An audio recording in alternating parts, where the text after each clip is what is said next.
which I remember my grandfather, my father's father, I have his name, my English name, Joseph Kolakowski, that was his name. He served in World War II in the Army. And I remember these books that he gave me from World War II.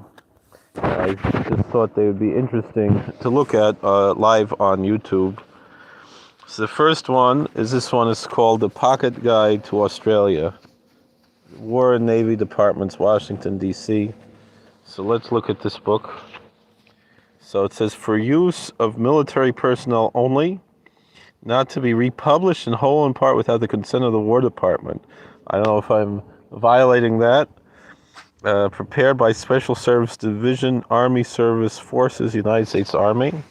Pocket Guide to Australia, War and Navy Departments, Washington, D.C.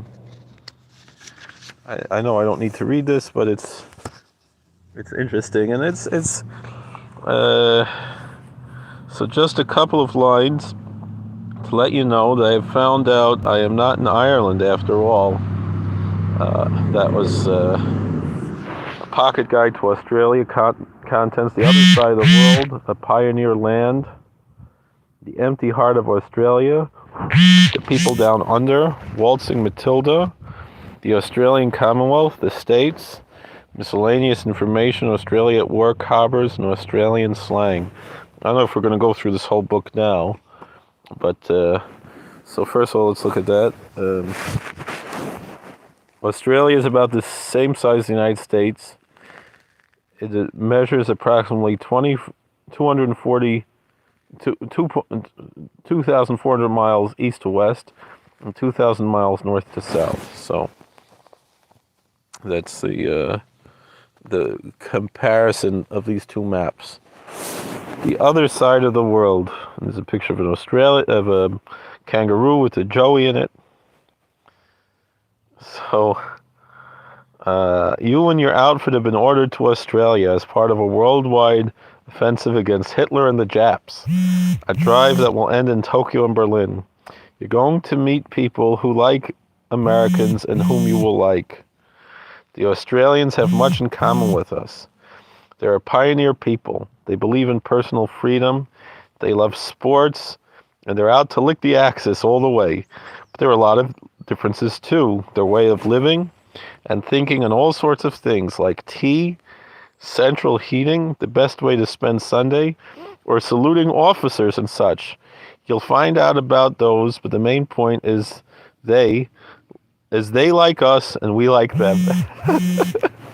It's just, you wouldn't find something like this these days. I agree with these sentiments, but it's very different than the type of thing that would be written today. This is from World War II for those who are just joining us. Since American troops first landed in Australia, the Australians have gone out of their way to welcome them and make them feel at home.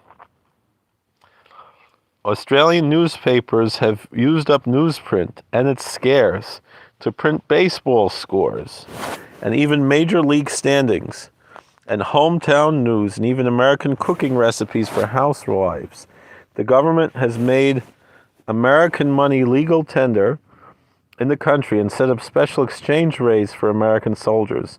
And Australian audiences at theaters and concerts honor our national anthem by rising when the Star-Spangled Banner is played. No people on earth could have given us a better, warmer welcome, and we'll have to live up to it.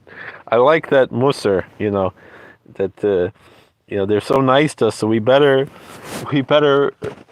do our part, right? There's one thing to get straight right off the bat. You aren't in Australia to help save helpless people from the savage Jap. Maybe there are fewer people in Australia than there are in New York City, but their soldiers in this war and the last, meaning World War I, have built up a great fighting record. For 3 years now, they've fought on nearly every battlefront of the war. They've suffered heavy losses in Crete, Libya, Greece, and Malaya, and they're still in there pitching. The Australians need our help in winning this war, of course, but we need theirs just as much. You might remember the story when you get into an argument about who's going to win the war. Not so long ago in a Sydney bar, an American soldier turned to an Australian next to him and said, "Well, Aussie, you can go home now. We've come over to save you." And Aussie cracked back, "Have you? I thought you were a refugee from Pearl Harbor." But this isn't supposed to be an Emily Post on how to get along in Australia. It's simply a short guide to give you a quick picture of what the Australians and their country are like and what you may meet there. A pioneer land. Australia is one of the newest countries in the world, yet the continent itself is one of the oldest. 150 years ago, it was an empty land about the size of the United States, inhabited by only a few 100,000 natives.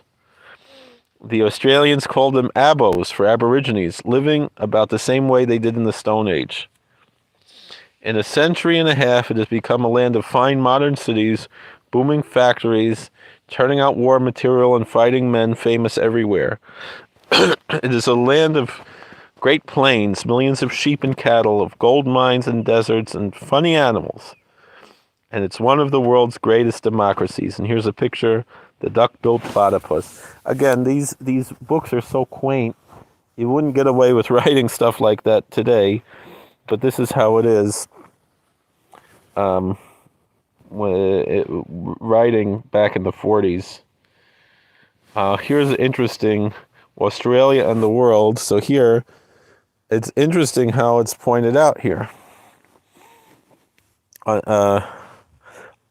It's got to clear it up a little bit. So it says, well, I'll just read it. Oh, now it's getting clear. On most maps, Australia is shown way down in the left-hand corner by itself.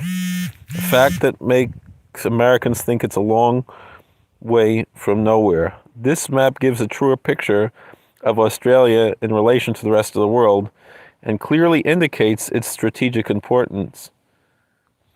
You will notice that Australia lies below the equator, whereas the United States lies above it. As a result, the seasons are reversed. When it's winter in the United States, it's summer in Australia, and vice versa. The international date line runs north and south through the Pacific, just about at the fold of these two pages. When it is today, on the left-hand page, it is yesterday for the places in the right-hand page. When you are in Sydney, you are 18 hours ahead of San Francisco time. For instance, when it is noon on Wednesday in Sydney, it is 6 p.m. on Tuesday in San Francisco, and 9 p.m. in New York. The normal shipping time between Australia and the west coast of the United States is 3 to 4 weeks. Because of the war, sea transport now takes even longer. But aviation has brought the two countries close together. The regular clipper used to take 5 days in a special plane, has made the trip in 36 hours. All right. Opening up a new continent.